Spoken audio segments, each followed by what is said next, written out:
All right, welcome everybody to the American Leeds podcast. My name's Alex Simon.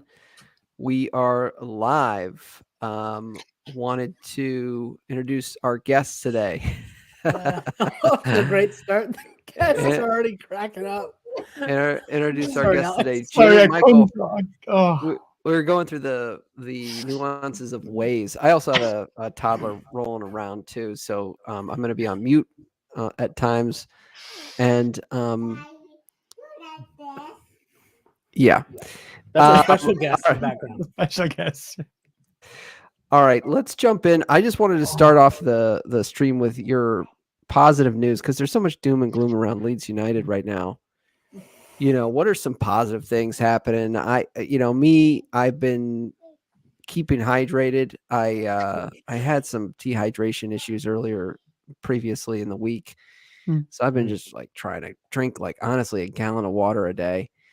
So I saw that's your my fancy new win. cup today as well. Yeah, I got Death Wish, or Liquid Death. Sorry, Sounds I healthy. don't know if this has reached the Toronto No, it's not yet. here. But No.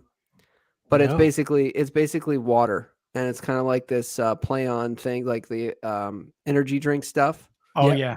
yeah. I'm a huge fan of it, and but anyways, what are your guys' wins of the week? Hold on one sec, I'll be right back. Talk amongst yourselves, lads. Yeah. Well, let's see. I went to Costco. That was pretty awesome. Always trip to Costco is always a win. And when I was at Costco, and I don't know if I sent you guys the picture or not. I think I did. But when I was at Costco, I came across a huge pallet, as you do at Costco, of Red Bull, and so I gave it the forks. I saw that. You sent the Yeah. picture. You're gonna Sent get the picture through, so that's a win. Get it together, Lynch. Get it together. How about you, Jer? Well, I've got a Costco story. This is how uneducated and how sheltered from the real world Irish people and English people are. When I was over in Seattle a couple of weeks ago, one of the girls that works on my team with me, she's from Birmingham. She was flew over as well. First time in Seattle. Of all the things in Seattle she wanted to do was Cheesecake Factory and Costco. And if we could get over to a Walmart, that would just be the icing on the cake. Yeah. And then our guide, a guy called Farouk from California, who was there, he says, "Is that it?" And she's like, "Yeah." You want to go see Space Needle or Pike Place? I was like, "No, Costco. Costco do for me." Like, and Cheesecake Factory. To be fair, that's absolutely. Yeah, Cheesecake Factory, highly recommend it. Really enjoyed it. Costco's impressive. My brother-in-law is from the UK, and when he moved over here, we took him to Costco, and he was like, "What is this place? What is this? What is this?" All right, I'm back. The camera came back on for a second there. I thought you were getting assaulted off camera. I was like, no, he can wrestle me, but yeah. All right, well, let's get into the footy a little bit. What were your thoughts on Jesse Marsch's presser? I had some choice words, I think, on a little vlog that I did earlier. He just seems to be, he just doesn't have to see. He doesn't seem to have any of the answers. I thought the psychology, quote was a little weird. I mean, Bamford's going to see it. I mean, that's basically what he's insinuating. Like Bamford's going to go see a psychologist. I mean, that's the only person that's really been out of form to the point where he's not performing. I'm reading between the lines a lot of that stuff too, and I'm sick of losing. To me, also translated to I've never been here before. I liked it too. Well, I was like, yeah, come on. You do have to be sick of losing, but I'll leave it to you boys. What did you think of the presser? Yeah, that might go for it. I'm go ahead, Michael. I was muted for some reason. I think you muted me, Alex. But I fight your corner, man. I'm okay with that. Yeah. With the comments saying that he was angry and upset, and in some ways, it's like, well, join the club, man. But it's your job to do something about it. So, I mean, he seems to recognize that, whether it's just talk or what, I don't know. But I mean, we can't really judge him on anything else right now, right? We've got the results. We've got what he's saying he wants to do. We have to wait and see if he can actually get this thing going or not. So far, not great, but he's still at the helm, and I think we still have to back the team as best we can while he's there, and hope things turn it around. Like what Jerry, you said this before. You may not necessarily like what he's doing. I don't necessarily like the style of football myself. I don't like whatever your opinion is. I don't want to put words in your mouth on that one. But what you have said before is like you want him to be a success regardless, because if the manager is successful, whoever that manager is, if they're successful, the team's successful, and that's what we want. So why would you want to see him fail? Yeah. You don't want to see him fail. You want to see him succeed. You want to see him figure it out and start getting it right. And it may not be your favorite thing in the world, but if it's successful and if it works, and if over time he builds it into something that we can all actually enjoy, that's what we want to see. So I'm not out there saying I want to see him sacked right now. The board is a different story, but the club will go on, right? But what I want to see first and foremost is for Jesse to turn it around. I've always liked his attitude about those sort of things, at least as long as he's been with us. I know there have been some questions about, how he left RB Leipzig before and sort of made a few excuses like, well, it just didn't feel like the right fit right away and, whatever. And I hope that that's not what it comes to with us. But yeah, I like that he's fighting his corner. I like that he's combative. I like that he's showing, that he's showing the fight that I think we need to show in order to turn this around. The big word for me is need more than anything else. And that's why, like, on my channel and when we've done these things, I'm never the person screaming Jesse out, Jesse out, Jesse out. I'm not waving my hands in the air and the drama that goes with God wishing the manager out of a job. If he's not successful, he will lose his job. Yep. That's the way it is, black and white. Wanting him to fail is wanting Leeds to fail. It's ridiculous. I had a fantastic week of pressing the block button on my channel this week of just abuse that the man was getting. And going back to as a coach and as a manager, I've had gigs where it's not gone particularly well, or I haven't liked it. I didn't like the feel. But tell me I'm doing a bad job. No problem. Resort to insults and digs and petty little, name calling, which is just embarrassing. Yeah. Criticize him on his tactics, criticize him on his team sheets. Absolutely no problem at all.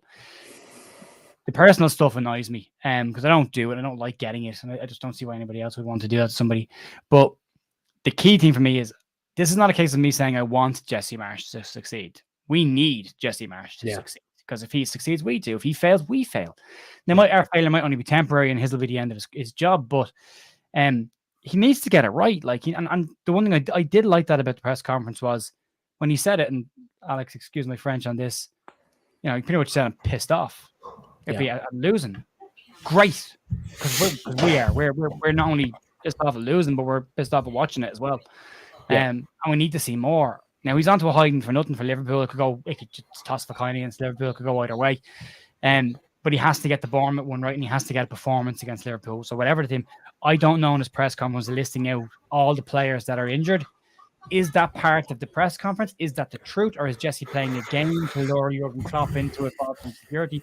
Is he trying stuff he hasn't done before? Is he? Remember Marcelo Bielsa used to give the Leeds team sheet out at the press conference because it didn't matter. It didn't matter.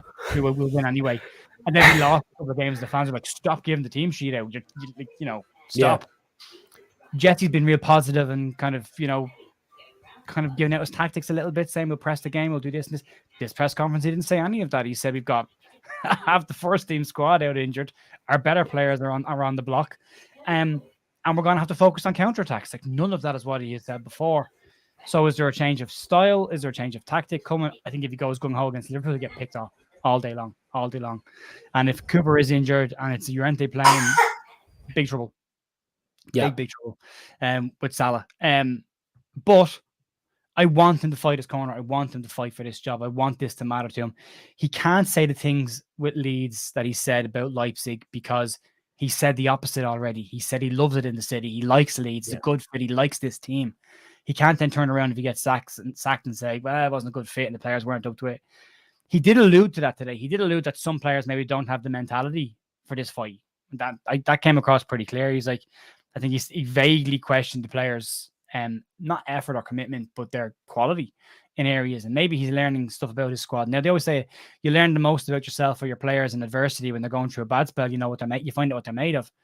And maybe he's looking at it now going, well, these players that I've been backing for so long actually haven't done me any favors right now.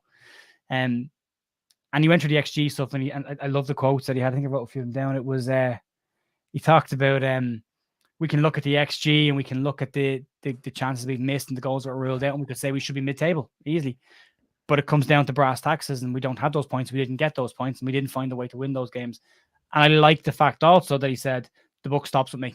You know, if the fans are going to get angry, they're going to get angry at me. I accept that. There's no problem there. Good. Big shoulders. Take it on your chin. Let's see what you have and see what you can come out with. But he's got to come out with something this weekend. And the players have got to come out with a performance this weekend. Luke Ayling cannot go to sleep at the back post. Liam Cooper cannot get his positioning wrong across, simple little things. They've got to do the basics of the job well. They have to do the exact opposite of what they did in the second half last week. Do the basics well, and we might be okay. We might get a draw or, a narrow defeat to Liverpool. And then maybe push on to Bournemouth and get a result. If he doesn't get a performance against Liverpool and he doesn't get a result against Bournemouth, I think he's gone. Well, let's unpack the XG, because you brought it up, Gier, and then we'll get back into the Liverpool matchup. Yeah.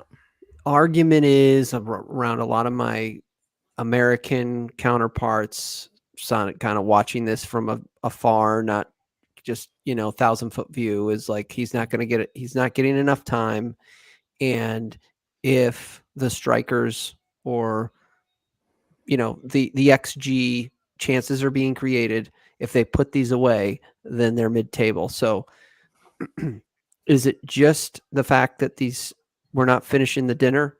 Is it just that, or is there kind of some numbers behind the numbers besides this XG argument? Because he can point to the XG and say, look, the system's working.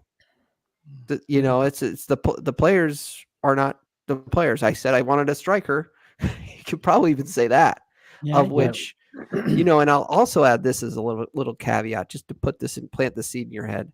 We haven't won a game since Rad Razani went off on Twitter, and we completely, I'm gonna be harsh. We kind of bottled the last day. I haven't won a game since that whole, drama. So anyway, so XG or players, or where do you fall on that, Michael? Yeah, well, there's two things about the XG I think that we need to take into account. XG for and XG against. So right now, expected goals against, about according to StatsBomb anyways, 13.16, and we've conceded I think 17 or 18, right? So we're certainly conceding more than we should in line with the statistical model. And then it's sort of the opposite for. We're not that far off the XG for according to StatsBomb. We should have scored roughly 15, and we've scored about 13. I think it's 13. So we're lagging a little bit behind there, but not extraordinarily behind. Interestingly, now I think there's an interesting thing behind that though, because you go, well, how are we only 2 goals behind when we've missed so many like open, crazy high XG chances? And you kind of have to balance that out with the fact that Sinisterra stuck a couple of ones that had no zero on them nearly. Right. Yeah. They were the XG on them were minimal, and yet he was able to squeeze them through right from outside of the box. So I think the fact that we've been able to stick a couple away that just there were really low percentage chances has made our actual goals for closer to the XG than it should be otherwise. So you have to account for those sort of anomalies, right? When you're talking about this stuff.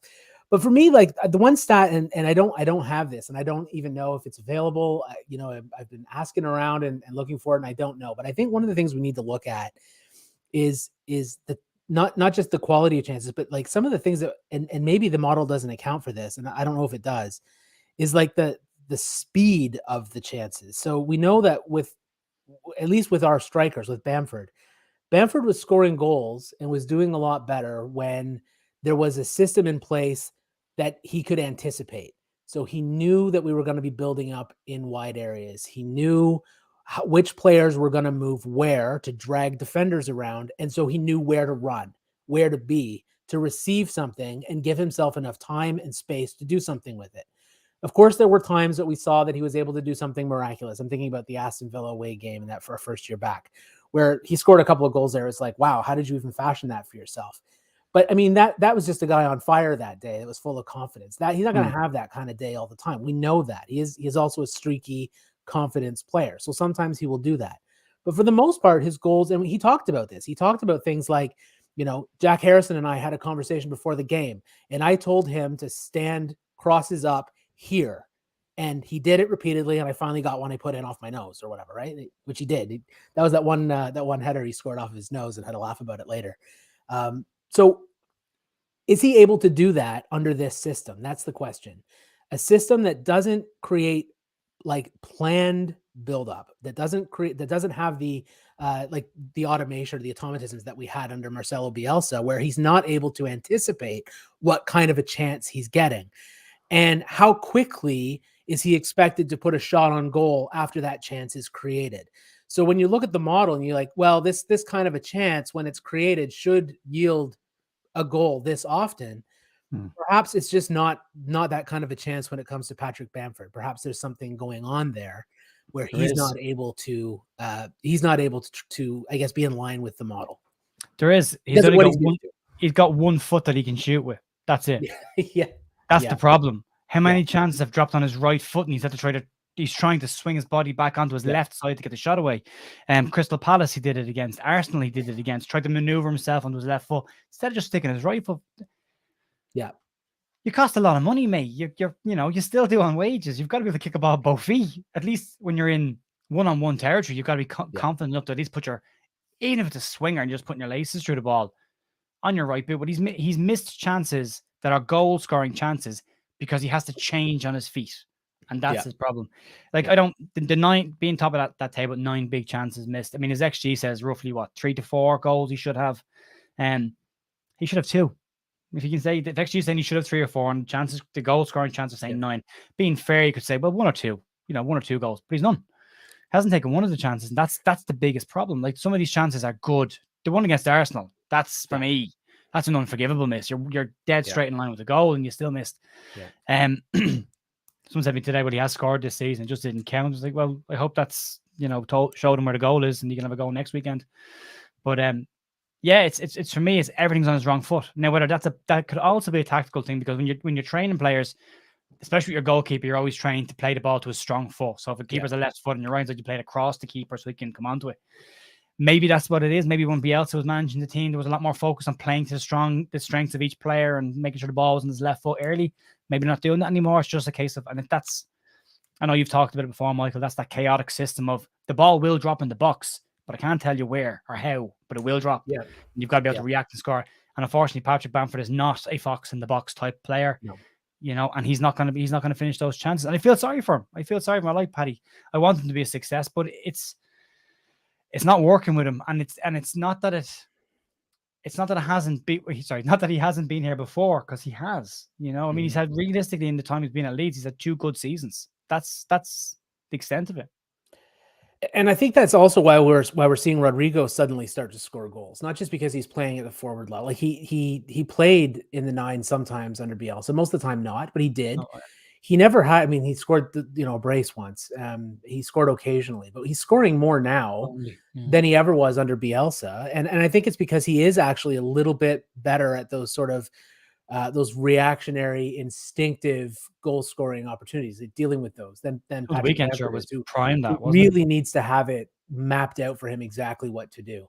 And we also heard like Bielsa talking about him, like, watch Erling Haaland, who's way younger than Bamford, but watch him to see how he runs behind. Then we'll deliver the ball to you as long as you're doing it this way. Like, it was all planned out under Bielsa. And I don't feel that it is or can be under the Marsch system that we're dealing with right now, or that we're using right now, because it's not meant to act that way. It is meant to create those chaotic chances, those ricochets in the box that someone's going to pounce on. We need that fox in the box, and we don't really have one. Rodrigo isn't that either, but I think he's better at it than Bamford. Better at it. Eddie and Kenny was better at the other parts, right? Bamford's better at the pressing, at the line leading, that sort of thing. Yeah. even the positioning, I think. But Rodrigo's a better finisher. That's Rodrigo's problem. If you can get him to stay in the number 9 position, he'll score goals, but he doesn't stay there. He goes wandering. But it's Eddie Nketiah was a prime example of that kind of finisher, and he does it with Arsenal all the time. You see balls bounce in the front post, he just nicks in ahead of somebody and toe pokes it in, and those scrappy goals.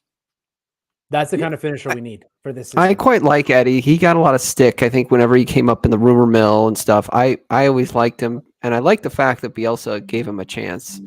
He had that little niggly thing at the end of his time with him and Jack Clark had that exchange on Instagram where it appeared that they were laughing at Bielsa when they both left. Clark went to QPR on loan and was on the bench. Yeah. And Nketiah went back to Arsenal and started. And then Jack Clark got on. I think Eddie Nketiah tweeted a picture of Jack Clark coming on and then was like, ha, ha, ha. And then Jack Clark tweeted a picture of Nketiah going, ha, ha, ha. In other words, Bielsa wouldn't start either. I wouldn't play either of the two of us. And now we're getting our game that we've got away from him. And that was, I think Eddie got a bit of stick for that. I think Jack Clark rightfully got a bit of stick for that. Yeah. Yeah. So I want to ask a question of you, Jir, because Michael made a statement. I want to see where you land on this. Can this system work in the Premier League? Do you believe? Do you believe it can work? Michael has his doubts. He said he's leaning towards no. I could be convinced there definitely needs to be some tweaks, right? You shared this week on Twitter Marcelo Bielsa's lecture from one of the stadiums he was in. He had a big screen, he was doing a lecture. And I watched it and there was one thing I took out of it that was vitally important to every system. And Marcelo Bielsa kept saying the same thing. World-class players, world-class players, world-class players. So he was showing all these scenarios of stuff that's happened in matches and how you would solve for each of these scenarios. And if he created a training plan or if he created a drill that would address that. So he looked at, I think one of the things, he looked at like 25 goals of the Belgian league and he looked at every goal that was scored in the Belgian league and created drills for the strikers that would imitate those types of situations. And he said world-class players can then solve for those situations and can adapt and score goals. Yeah, that's the context. The problem with it is we don't have world-class players. We have good players. We have probably very good championship level players, probably good lower half Premier League players. We have a decent team. And unfortunately, they can't solve for those situations. And Bielsa's system last year broke down. You saw they couldn't do it anymore. Marsch's system requires, again, that on-the-spot sharp thinking to react to stuff. And I don't think the players are footballing intelligent enough. That makes sense. They're not.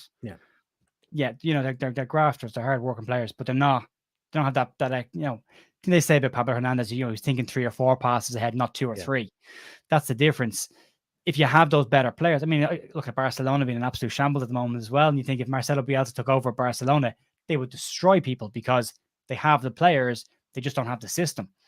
We're the opposite. I think we have a system that could work, but needs major overhaul of the playing staff. I mean, you look again, goes down to those individual errors that have cost us this year. I mean, it's Rocket, it's Llorente, it's Ayling, it's Christensen, it's players are failing the system.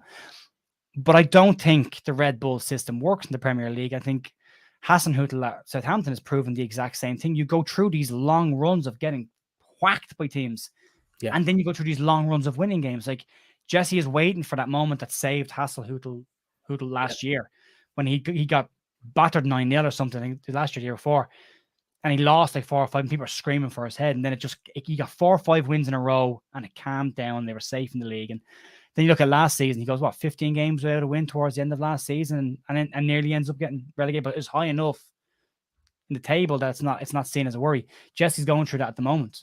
Leeds are not getting those wins, but he hasn't got the buffer that Hasenhüttl had. He's waiting for that win, and something that anyone with half decent lip reading skills could pick up at the full time on Sunday was when he turned to the bench and said, what have I got to do to get this win? He's just waiting on one, because I think he thinks if 1 comes, 2 will come and 3 will come. But I would like to see him adapt the system. I think last year when he brought more width into the team, it looked better. It was a better system. We looked more dangerous, and we looked less likely to concede. And that's the problem. Yeah. We're shipping goals, and we're not going to beat teams if we can't keep clean sheets. Last week was the perfect platform for us to push on. We went 1-0 ahead, And for the first 25 minutes, we were pretty good. We were pretty good. But 6 minutes after we score, we concede straight away. And then that's it.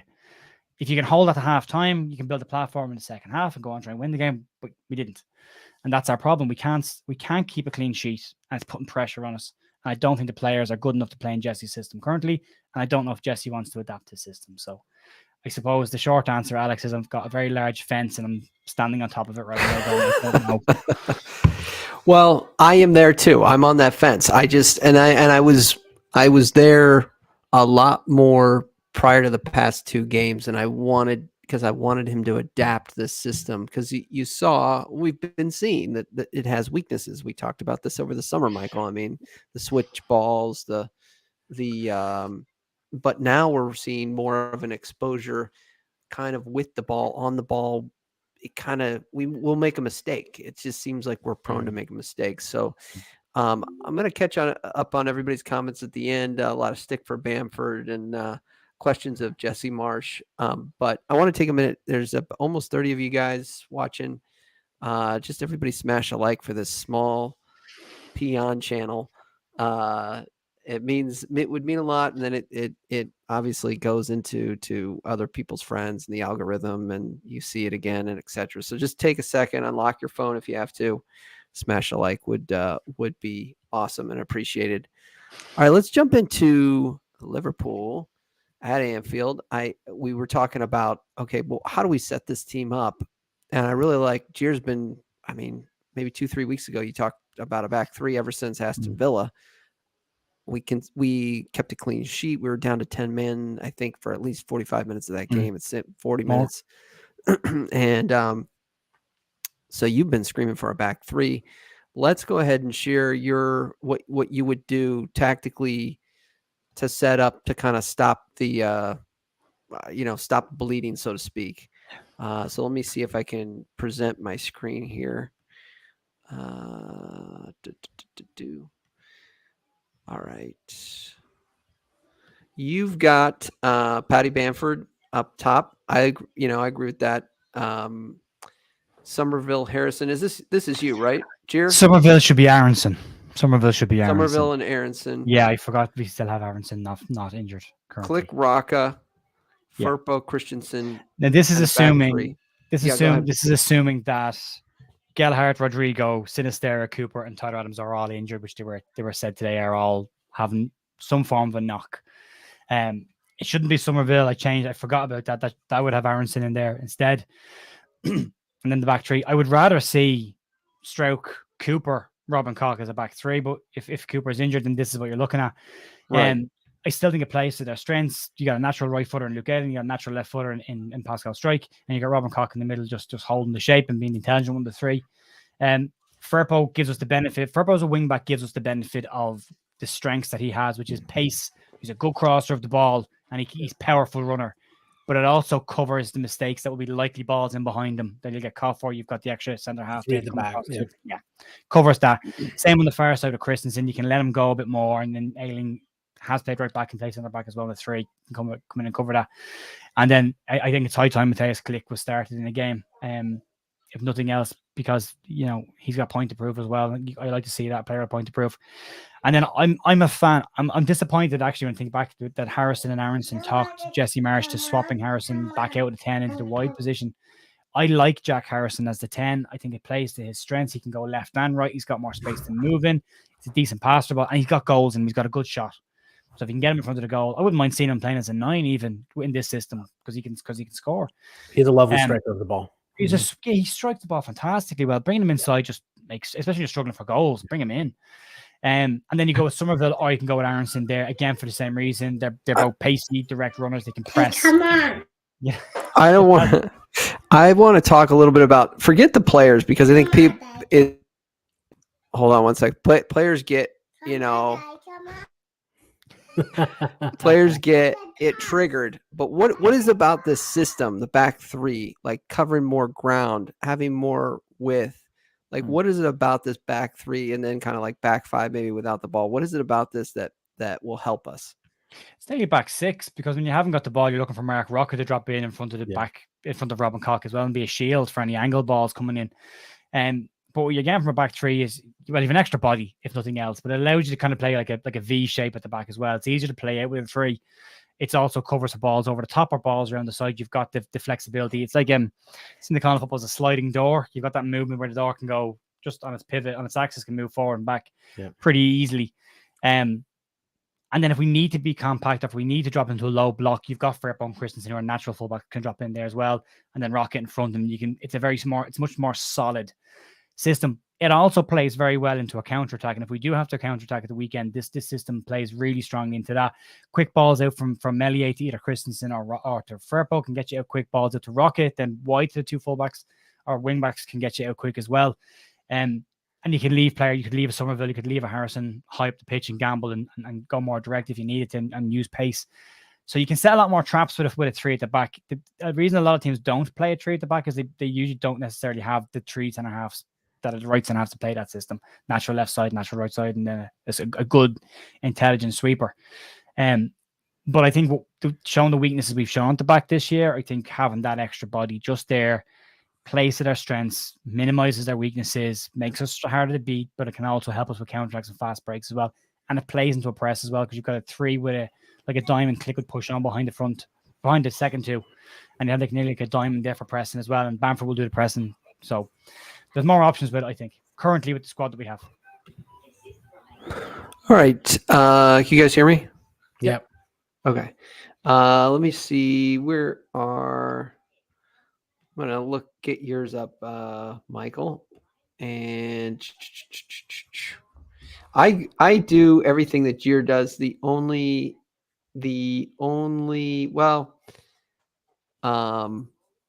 like Aronson in there. I agree with Gier.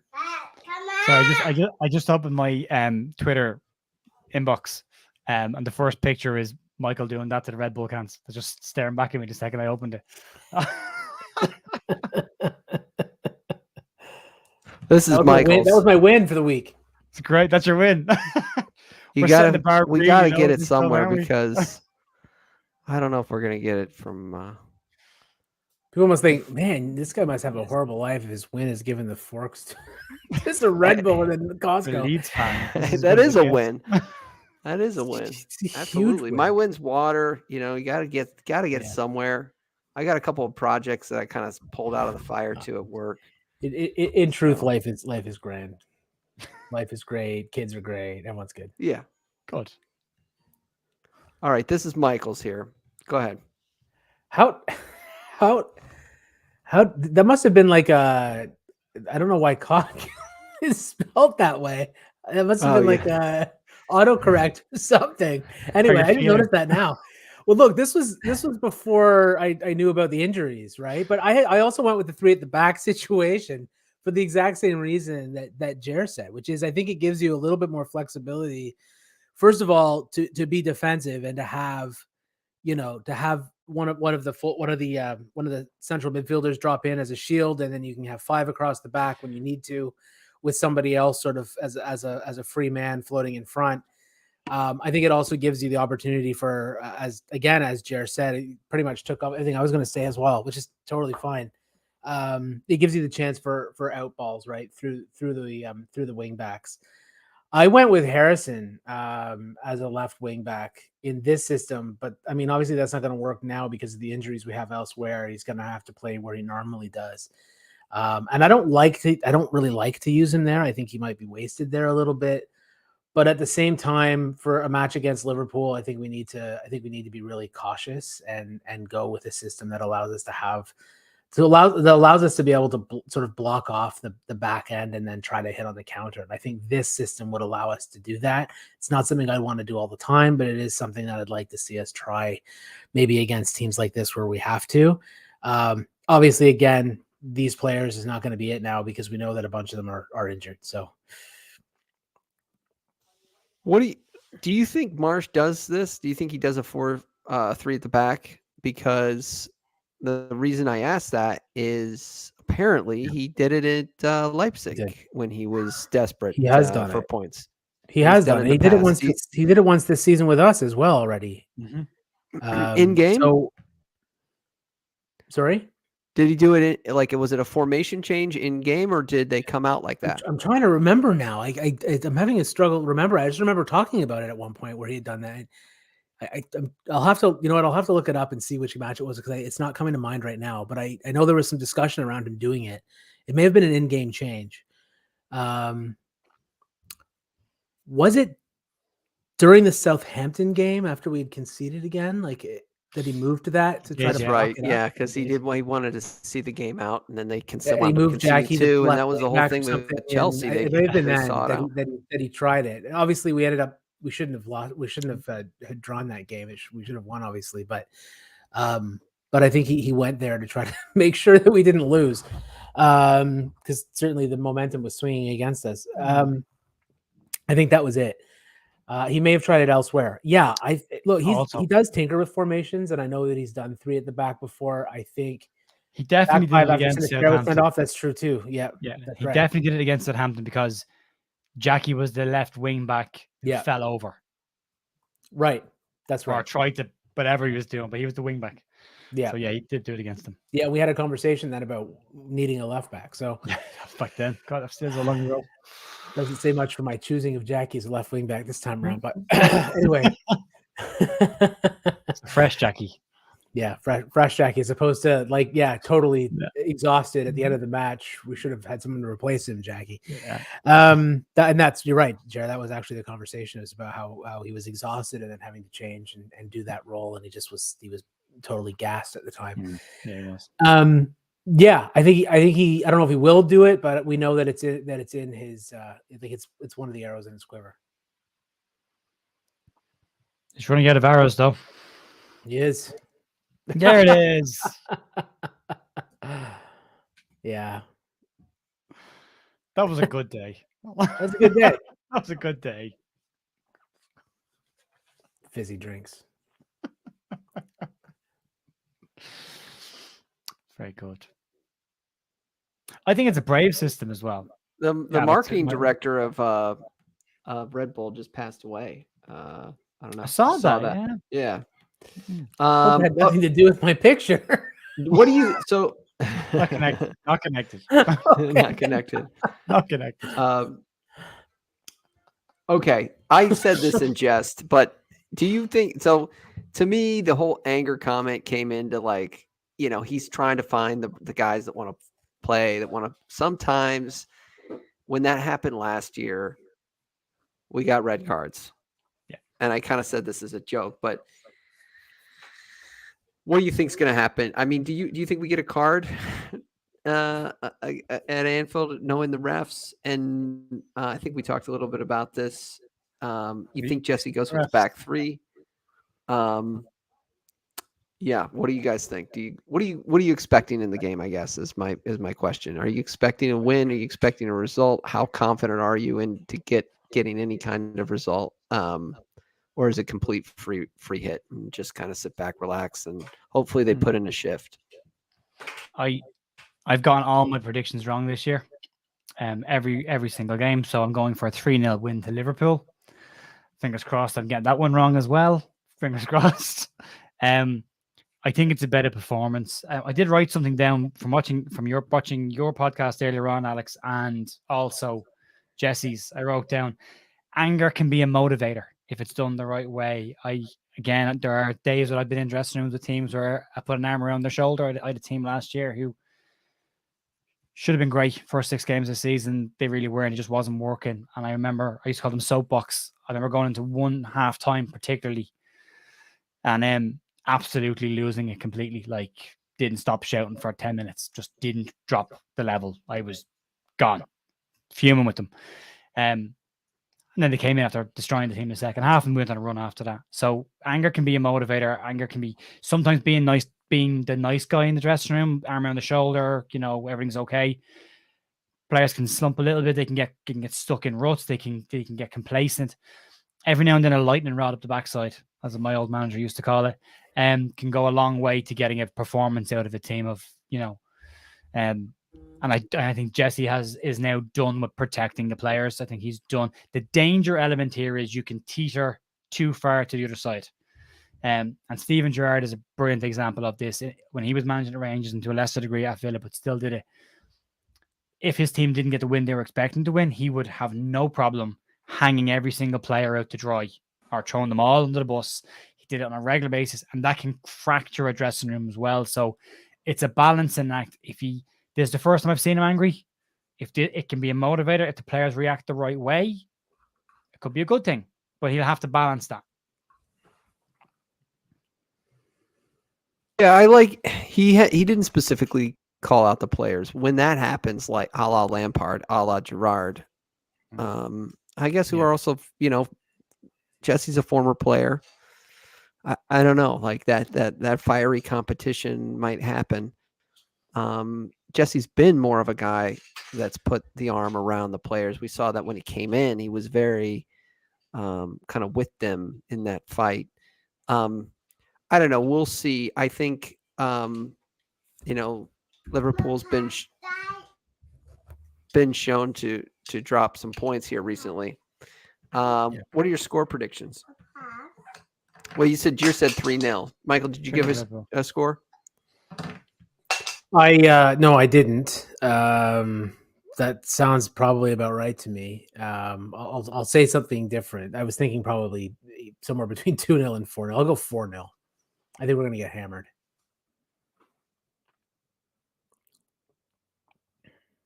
I'm going to be optimistic and say we put it in a shot. I don't want it to be embarrassing like last year. I want to have put it again, like after when it was Arsenal. I say, guys, let's just put in a shift. They did that. They were well prepared. It's a top 6 side that will hopefully want the ball. I'm going to go with a 2-1 loss. That's what I did with Chelsea, and we won. So I'm going to say that. Bear with me, guys, for a second. Sure. I think though, if the players that he's marked as injured aren't injured, I think we could get a goal. But you think it's head games? Say again. You think it's head games? I think I'm hoping more than anything else, because if that's a reality, that's fact. Jesus, we're in trouble. Like that's not good. I mean, you've got Dallas, Forshaw, Gallagher, Rodrigo, Sinisterra, Cooper, and Adams out. That's 7 of your what could be a set. 11 out. Forshaw and Dallas have been out all season, but it's still 5. Like Rodrigo probably starts that game. Gallagher's knocking on the door now. He has to be. Sinisterra is a guaranteed starter. Cooper should be a guaranteed starter, given how bad we are defensively. Yeah. And we missed Adams last week, and this is a problem. We were told Adams had a knock last week. A knock is not 2 weeks out. That's a couple of days maybe. What's your guys' takes on Cree, as Jesse calls him, or Somerville, Crescencio Somerville? We've been getting a decent look at him. He started some games. What do you guys think? Do you think he's kind of growing into the Premier League? I think he's better than some of the young wingers that we brought in. I'm hopeful. I think he's obvious. I think he's better than the Championship. I think he would be blowing past people in the Championship. I think he's close. He obviously scored a goal. So what's your guys' take on any kind of like movement or anything you've seen in Somerville? Because I think Jesse likes him. I think he would do really well in the Netherlands or in Belgium or in France. I think he'd do really well there. Game's a little less physical. I think he'd have room to run in those leagues more so than he does in the Premier League, which is not to say that I don't think he can't do it in the Premier League. I think he's still, like you said, he's too good, probably too good for the Championship, certainly too good for the under-21s. Not quite good enough for the Premier League on the regular. He was in and out when he played last time. He had some moments that were really some of the best moments that we produced. Just a matter, I think, of him doing it consistently, of him being able to stay in the match for the entirety of the match. There were periods where you basically didn't know he was there. But then moments of brilliance too, right? So I think he's got the skill set to be able to do it. Whether he can do it consistently in this league is yet to be seen. I think he absolutely could in other leagues. And again, that's not to say that he can't do it in this one. I'm not totally sure yet. And I want to say I'm not sold on him yet because that's not what I mean. I'm just not sure yet. I would like him to be able to develop, and I'd like to see more from him. I said this on Monday and I was doing the review to the game, and I classified Sam Greenwood in the same bracket. Yeah. I just want to grab them and shake them and say to them, "You're good enough at this level. Yeah. You can go, just relax, go and play, just be," because there's definitely a bit of apprehension with them. Sam Greenwood at times looks like such. Sam Greenwood, when he's playing in the centre of the park, there were parts in the first 25 minutes game where I thought he was making the game look so easy. He was doing simple things pretty well when everybody else kind of was breaking down, but he can drift in and out of games. Same with Somerville, he can drift in and out of the game. And I think there's definitely players in both of them that can compete in the Premier League. I just think they need to believe in themselves a bit more. It's a really tough gig to do that, especially in the situation that Leeds are in right now, when it's just pressure and, you've got 38,000 people booing the team off at halftime. And it's like, there's pressure there. And these are young kids. Somerville has wanted this chance. He was a regular, he had become a starter when he was in the Eredivisie in Holland before he came to Leeds. And there was a big thing at times. And why would he go to Leeds and play under 21s or under 23s when he's starting in the Premier Division over here? He needs to find that belief in himself again, that when he gets the run, to go at it. And as Michael said, there are moments where you see it, it's there. His reaction for the goal was fantastic. He didn't give up. He went for it. Yeah. I'd like to see him being more mobile throughout the game. He can be static. He can stand still in places, and I'm just that's it. Disappears. Coach, he gets a lot of free kicks. I mean, I feel like he's gotten some free kicks like kind of around the box, and he should have gotten one. Obviously, should have gotten a penalty. Yeah, at Brentford. Yeah, but he needs to go for it, Alex. There's no point in him being like, the next time he gets an opportunity, there's no point of trying to just survive 90 minutes. He needs to be braver and go, I'm going to go for this today. And it might not work and I might get taken off at half time. But if it works, exactly. And same with Greenwood. Like Greenwood, Sam Greenwood, when he's annoyed, when he's angry, is a bloody good player. Yeah. When he's not angry, he drifts in and out of the game. But if you can get him wound up a little bit, he's just, there's a baller in there, and he can strike a ball as well. And we need that. But we need fight. We need these players to fight. Don't come in and think football's going to be pretty here. It's not. It's a step up from under-21s.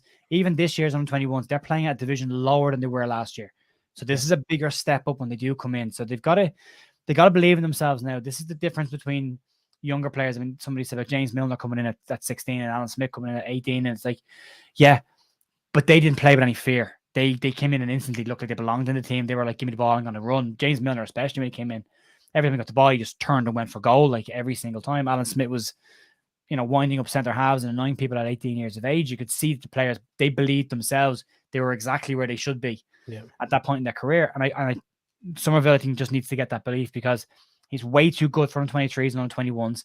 I agree with you, Alex. I think he's way too good for the Championship. I think he'd kill it in the Championship. Yeah. But if he was playing in the Championship with Leeds and he was killing it, he would be looking for a move to a mid to top side in the Premier League. Yeah. He's in that team. He's in a team in the Premier League right now. He needs to deliver those performances now. Yeah. Greenwood's an interesting case too, just as a comparison, as you brought him up. Like, I mean, he is a beautiful technician. That's the thing with him. So, I think he needs to, like you said, maybe he can be a bit ponderous sometimes, and again, he can drift in and out quite a bit. But get him on the ball. He's lovely with it at his feet. He's wonderfully two-footed. He's a beautiful striker of the ball. He needs to make better choices sometimes. Yeah, and so this will be me kind of being optimistic and hopeful for this weekend. A lot of young players, no expectations this weekend. No expectations. Nothing to lose. And sometimes when you're pissed off, you got nothing to lose, you just can go for it. And hopefully, again, this is how I was against Arsenal. We should have won the game. But I was like, after the game, I was like, okay, everybody put in a shift. That's what all I was really looking for. So that's what I want to see. So hopefully that happens. And I think I want to, Brendan Aronson's quote was, he was dying to play in Anfield. This is like this dream. He's going to be an American playing in Anfield. I think that's a big thing for him. And again, it's just something about just going for it, just soaking in the moment. You're a Premier League player. You're going to be standing in front of one of the most iconic football, stadiums in the world. And, You'll Never Walk Alone will come on, and there's something to be. It's one of the biggest and traditional football rivalries in the country, in the world. So hopefully these guys really soak it in, because it's kind of an historical moment in their lives and obviously the club. I also wanted to talk about, okay, so let's move the chess pieces ahead. He's probably not, Jesse Marsch isn't going to get I think we all are on the same boat that we blame the board. We want to see Jesse succeed. We're very disappointed in the board. And really, like I said, nothing's been happening since Rad Razani really embarrassed himself on Twitter. We got two strikers that didn't get in the door. We haven't won since that. I almost want to, that is a moment that, affected the club, affected the fans. You're here, you're saying that we're signing Gapco. You're here, we're getting, I can't remember the other guy's name. Then we wind up selling Dan James, and getting Yanto in what seems to be like a kind of a press release or, PR moment. Yeah. So we're united in that aspect. The board effed up, and they need to take some ownership and really kind of deliver in January. I don't know how much hope I have for that. Now let's move the chess pieces forward. Jesse's probably not going to get a result here. It's stacked, deck is stacked against him. If Bournemouth is not a win, Oh, Jesus. not a win. I'll just say not a win. It could be a result. Say it's not a win. Cheer doesn't want to think about it. No, sorry. Dow in the chat is putting down the XG for the top 5 leagues. And his Haaland's XG is 0.97 per 90 minutes. Bamford is 0.92 per 90 minutes. Oh, wow. Yeah, I mean, we talked about XG. I don't know. I'm on the fence. There's something in it. It's but the stats. They're never 100% accurate. Right. It's the stats and the what do you call it? The eye test. We're not Man City. Okay, that's like clear.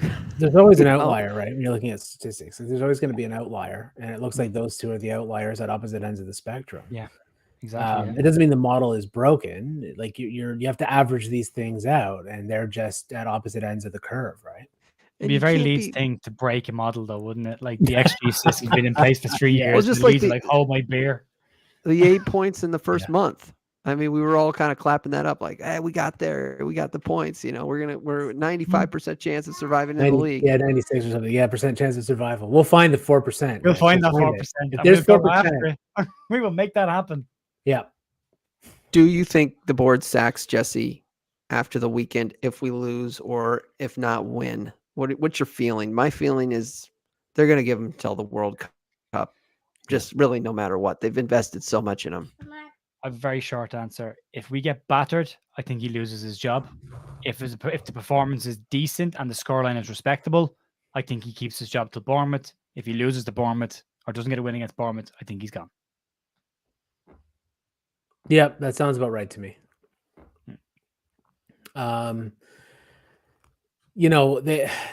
This board, I mean, they lost their patience with Bielsa before the Liverpool game, but it was after that they started making moves, and he got one more game right after that with Tottenham, right? Before he was actually gone. And that was just because they had their sort of machinations going on in the background, before they could actually move him on. So, I wouldn't say that a really bad result against a side like Liverpool. I know they're not playing great this season, but it's Liverpool. Like, we have to be real about that. Just because they've been struggling a little bit right now, they may have had some bad luck. They've had some injury issues. They've had all sorts of stuff going on. But now I sound like Klopp making excuses for them.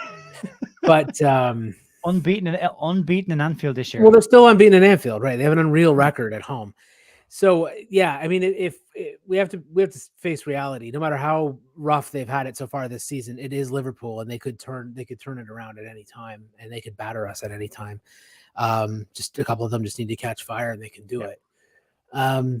So yeah, I wouldn't put it past this board to sack him after a really bad result. Like, if it's the 4-0, like I predicted, which, I mean, it's kind of a joke prediction, because I don't think I don't necessarily think it's going to be that bad. But you already took 3-0, and that was more respectable. So I had to go with 4. just say the same. Two just didn't seem bad enough, so I had to go with something. But yeah, like, I mean, if it's really bad, I wouldn't put it past them to make the decision after the Liverpool game. But again, it may not happen until after the Bournemouth game, and it may be regardless of what happens in that match. Well, it's pretty hard to sack someone if you come away with a big win. You know, it's interesting. We might be able to have to save this for the next podcast, but when I talked about a Dyche-like character, and then the rumors happened, we could all LOL at it. It's painful. And what Michael said was so interesting. I didn't really explore it. He goes, they'll never do it. They'll never do that type of. The fans won't allow it. And it is off-brand. Our 3 years in the Premier League, we're known as a hard-working club, an industrious club, a club that kind of maybe matches a little bit of the city's brand. So, I don't know. It'll be interesting to see who they get to come in, because it will be probably a high-risk, high-reward type of name if Jesse does get the sack. It'll be somebody that does want pressing football. Expansive football, and I don't know. It's not gonna, I don't think it's gonna be a negative football guy like Dyche. Well, that's what I mean. Can you imagine that continuity, Alex? Honestly, you go from Bielsa, where it's like high pressing, yes, high intensity, yes, but also a possession-based system where you have a lot of like patterned plays that are all mapped out. So you everything is very, very much mapped out. Exactly how it's supposed to be. And then you say that this is the natural successor to that, but what you've dropped off is the patterns of play, and you've dropped off the possession side of things. So all that's remaining is the high intensity. And then you go, well, okay, well, we're going to graduate from that now to a low energy, low block where we do absolutely nothing but counterattack every once in a while. Could you imagine that continuity, and then suggesting that this board has any clue what they're doing at all? Like, they would have no clue. It's been said in the chat. It's been said in the chat there by Kimberly, and is it Kimberly's? Yeah. Marsch was picked based on an algorithm. This is the Victor Orta recruitment system. He crunches numbers. He gets all the data in. The data tells him who fits the model. It hasn't really worked with his players. It's been hit and miss. It's been more miss than hit. I think we said today, for every Rafinha, there's been a Jean-Kevin Augustin and a J. Roy Grott. They're the polls. For every one good signing, there's been 3 or 4 awful signings. Yeah. The manager situation, Orta hired Heckingbottom, Orta hired Christensen, Orta hired Bielsa, got that right, and Orta hired Jesse Marsch. Out of those 4 managers that he's hired, one. That was the Bielsa finger. Sorry. One's been a success. And if you look at the run of games that Bielsa had when they sacked him, they were games Leeds weren't going to win anyway. They had Liverpool and Spurs in that, and they weren't going to beat them. And Man City, I think, were in that bunch as well. And then look at Marsch is getting Brentford, Leicester, Bournemouth. You're like, yeah, it's this algorithm doesn't work. It needs to be, it's our higher managers based on their merits. Jesse Marsch's system is not the same as Bielsa's. It's based on chaos. Bielsa's is based on structure. They couldn't be any more different. No. The only thing that's similar is the high press, which it appears that Leeds can't do for any more than 15 minutes now. We haven't been able to. We did it last week. We started 15 minutes, bat out of hell, dropped off completely. Palace started a million mile an hour, dropped off completely. And then I think at 60 minutes of the weekend, I was looking at it going, there's no way we're scoring in this game. We're not getting back into this game. The goal comes out of pure willingness. I don't understand that, Jer. Someone's going to have to explain that to me like I'm a 5-year-old, because I don't understand how the club can come out and say, well, actually, the players are even more fit now than they were under Bielsa. And yet Bielsa could have a sustained press for a full 90 minutes of a match and still have us bombing forward in stoppage time at the end of a match to score last-minute goals from back to front. We were doing this regularly, and that was the main commentary. Look at how much they run. Wow, they run so much. How is it that we're burning out? Oh, and that, by the way, the Bielsa press was man for man, everyone all the time, whereas this is they don't press all the time. They wait, and then they'll go together at key triggers. It's so weird. So it's not even as intense. How is this? I think it goes. Where does this come from? I think How it are goes they back to better what now? Jeer said. How? Jeer said last week, where it was like you're kind of half pregnant, like You can't be. the Yeah, Arsenal you gotta pick one. Yeah. and Chelsea games. You're seeing Brendan Aronson. You're seeing all these guys come in and help out and hunt in packs and all this stuff. And then like these mid-table teams where, I mean, we're pressing, but it's like one or two guys, and it's just not. And so, and then I don't know. I think you go down a goal or you start to miss chances, and then here comes the other team, and you concede, and I don't know. That comes It's down to belief, though, Alex, and that's where you talk about. Yeah. They say where the players are playing for a manager now, they're not playing for the manager anymore. What they mean by that, and what you see by that is, are they buying into the system that the manager's asking them to do, and are they doing it for 90 minutes? Under Bielsa, arguably the last 3 games, you could say the players had started to kind of maybe switch off to a little bit, and they saw the writing on the wall and kind of eased off a little bit. They did, yeah. But with Jesse Marsch's system, it's a case of, are the players buying into what he's doing? Against Arsenal, I would have said absolutely yes. Against Chelsea, yes. Since then, and in the intervening times of those, I look at it and I think, if they believed in the system, they keep doing it. But as you said, when they miss a couple of chances or when they concede a goal, they stop doing it. And that to me says the players don't believe in the system either. I mean, Jesse Marsch looked like a broken man. He really did at the weekend. I mean, he just threw his hands up in the air. He's throwing, so hard. He didn't celebrate the goal. That was the first goal that we scored to go ahead. Yeah, couldn't. He couldn't. He has to keep a lid on it. He has to make sure that the game isn't won at 1-0. The game is won at 90 minutes, and he's got to. I think he's now realizing that people are talking about his touchline antics, and he's got to keep a lid on it. But there was something that really struck me, and look, it's football. I genuinely felt bad for a person in a moment as opposed to a manager of Leeds United. There was just a moment at the end of the game where he just turned around and he looked from left all the way around to right and behind him. And I said to my girlfriend, Jess, who was behind me, I said, he has just had a very long look at a full Elland Road. And that to me looked like a man that was saying goodbye or didn't expect to be there in the morning. He was getting one last look at this with his eyes before it wasn't there anymore.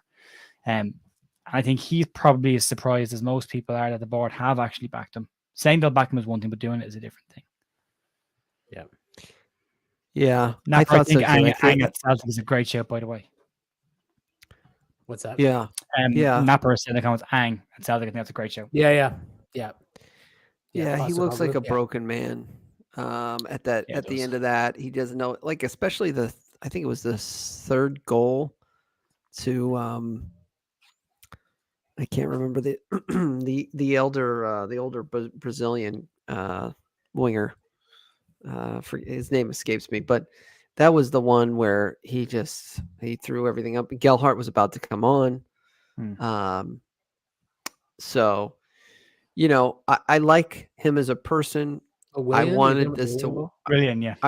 I want this to work. William, yes, thank you. I want this to work. I say wanted past tense. I mean, there is a small chance that he can turn it around. As a fellow American, I loved it. I thought it would bring in more people to the sport. But it's the Premier League, man. It chews you up and spits you out. It's hard. It's not just Leeds United. I mean, Aston Villa sacked their manager. I know we can laugh at that, but you just don't have any time. If we did not have relegation, you can say, okay, free hit this year, play it out. But it's so important to stay in the league, and that's why, literally, it seems like positions 7 through 20 is really tight. It's always tight. Like, not a lot separates Leeds to Crystal Palace to Leicester to Inter club, even West Ham, the club that's kind of been trying to challenge the model recently. Not a lot of separates those clubs. I mean, it's one or two players. I mean, so yeah. I mean, I hope it works out. I hope we get a result. I hope this whole thing turns around, and I hope Jesse stays, and we can be safely, 15th. But I think we're all looking at it going, something's got to change. Right now, it's got to be the tactics, and I don't know. Some guys got to get hot, especially up top. Yeah. So that's all I've got tonight. Go ahead, boys. Oh, sorry. This is what you were saying before, just about like this is the Premier League. It's hard. There's a great quote I remember from this American baseball player Josh Donaldson, and he played for the Jays for a while from Toronto, as I'm sure a lot of people know by now, or just outside of Toronto anyway. And when he was playing for the Jays, and he won the MVP one year actually. But he said, this isn't the try league; it's the get it done league.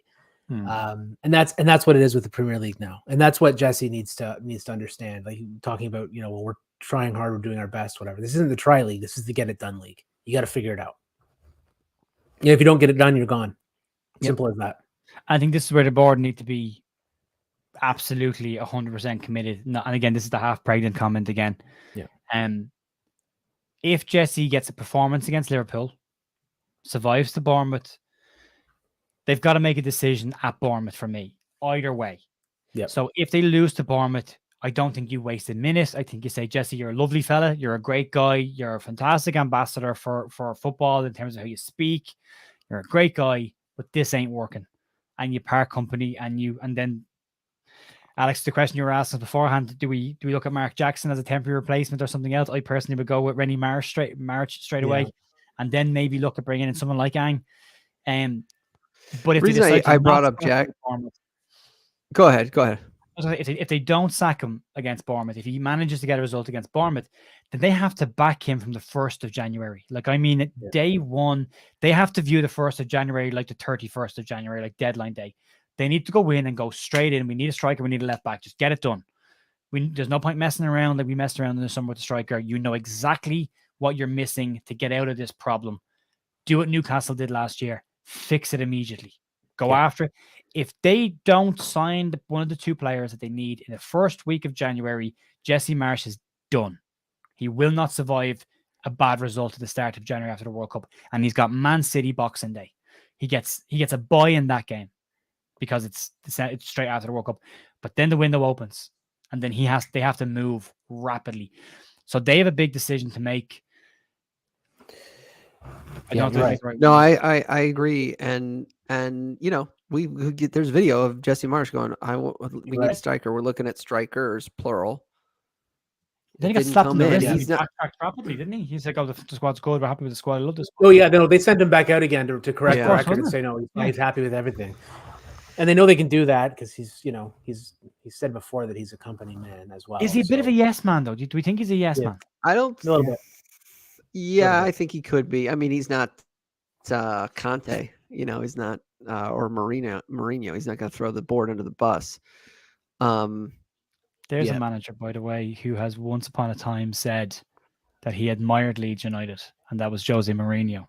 Now, how well that would go down, I would view him as a positive coming from Scum rather than the negative coming from Scum, because they hate him by the end of it. They absolutely hated him. So I'm happy to take anybody they hate. But he has said before, if you're the manager that puts Leeds back in Europe, you've made it, as you're a hero forever. And if Roma doesn't work out for him, maybe he'd like to come back to the Premier League and try it with a team that doesn't have the expectations of Tottenham and Manchester United of qualifying for Europe immediately, and he could build something, take a project and build it. But they're going to want to know, any manager worth his salt is going to want to know, what am I going to get backed in January? And you got to be like, well, how much are you willing to invest? Like, I'm sure the real to be thrown into a relegation fight, I mean, it's brave. I thought it was brave when Marsch took it. No, I think you're absolutely right though, Jared. The decision has to be made after Bournemouth, and that decision is not just do we keep Marsch or not. It's if we keep Marsch, how do we back him in January? Because they have to do it. Not even how, like they have to do it. If they're choosing to keep him, then they are choosing to back him. If they're choosing to keep him and not back him, then they're choosing to get relegated or to have to replace him without the benefit of having that month break of getting someone else acclimated into the job. So that's what they're up against. I spoke to a 49ers guy this week, and I'm trying not to say stuff that he said to me till Saturday. I'm trying to keep it in. Calman, yeah. All I'll say, because I don't want to get away with that, but what I did take from after speaking to him was highly positive from a 49ers perspective, that they're in this. They're not backing out of this. They're 2 feet in. His exact words with me, they're not dipping their toe in this. They're 2 feet in. And and he said that they will not watch this collapse under their feet. Like, they will grab the reins if they have to. So there'll be some tough conversations in January. I think they're rearranging the plans now. The plans initially were to go into San Francisco in November, end of November, and I think they're reevaluating their plans now. But I would imagine there's some big meetings to be had between Parag Murat, the Yorks, and with Jesse and Radrazani and Norton Kinnear. But they have to get this policy right. And if it is money for equity, Rads has to do the right thing for the club. If they're coming in and saying, look, we'll give you 70 million to go and sign 2 top class players, or 60 million to go and sign the best player you can sign, but we're taking that 60 million off the value of the club and we buy it next year, fine. You have to say yes, or you're going to lose that investment completely. If Leeds go down, they are not worth the 6, 7, 800 million they're valued at roughly at the moment. They go back down to that 200, 300 million bracket again because they're a championship club. So there's a lot of eyes on this, and I would be shocked if we get to January and there isn't money flying around. I expect Kai Wagner to get done pretty much instantly. I would be shocked if they don't go and get that one done, given the connections with the union that are there at the moment. And then go and get a striker. And then you saw the news this week about there's something about Orta saying he doesn't like Kai Wagner anymore or whatever. I did see that, and I thought it was a bizarre comment. Kai Wagner has been nominated for Defender of the Year in the MLS. He has one of the best stats in terms of attacking plays and assists from defender in the league, and he can take set pieces, which we're struggling with a set piece taker right now. Yeah. I get it's the MLS, but Junior Firpo is just awful. No. Yeah. All right, boys. We don't have a left back. Sorry, Alex. Me and Mike were talking about this later on. We don't have a left back outside of Firpo. So we don't have a left back in the first team. We don't have a left back in the under 21 team. Keenan Carroll has been turned into a left back in the under 18 team. His father, Seb Carroll, formerly of Leeds, apparently is fuming at this, that he doesn't want his son turned into a fullback. He wants him to stay as a winger. But he's been turned into a left back at the under 18 team. So you've got senior team, under 21s, and the under 18 team. No left back outside of junior football in those 3 teams. That's a problem. Yep. Huge. All right, boys. Thanks everybody for listening. There's about 30 people watching right now. Go ahead and smash the like if you can. We were podding for about an hour and 12.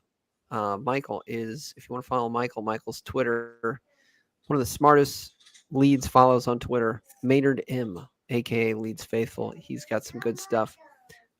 Gier Lynch is the host of the Leeds United The View almost every morning. Great, balanced news, which we need in this world. Worth to watch every day. You can also follow him. It's getting harder. Worth to watch every day. And you can follow him on his socials, and those are iGear Lynch on both Twitter and Instagram. Like I said, smash the like, throw in some comments. What do you guys think? If you say we're crazy, we don't know what we're talking about. Hopefully not everyone is hate watching this. Hopefully people enjoy it. Have everybody have a great Thursday. Let's get a result. Let's put in a shift, boys. Let's put in a shift this weekend. Marching on together. Leeds. Peace, everybody. Have an excellent week. Talk soon. Peace.